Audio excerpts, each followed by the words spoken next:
Qyteti I Shkupit është në koordinim të vazhdueshëm me Ministrinë e Punëve të Brendshme dhe që të dy institucionet po punojnë për të gjetur zgjidhje për rregullimin e problemit me kalimin ilegal në Bit Pazar. Pyetja e televizionit Shenja drejtuar ministrit Pançe Toshkovski nxiti nervozizëm të mbështjell me përgjigje diplomatike. Për Toshkovskin, një herë për gjithmonë duhet të vendosim nëse ligjet vlejnë për të gjithë ose do të vendosim të jemi në anarki dhe të jetojmë në kaos. Megjithatë, në të ardhmen e afërt ministri Toshkovski паралемрoi veprime konkrete dhe zgjidhje të këtij problemi.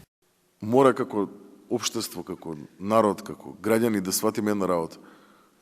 Ако се договориме да ги почитуваме правилата, мора да ги почитуваме.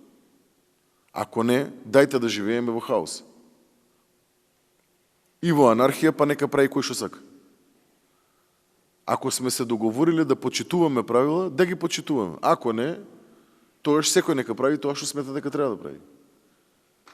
Еднаш за секогаш треба да сватиме дека законодавецот и правилата на игра ние ги дефинираме врз основа на нашите потреби.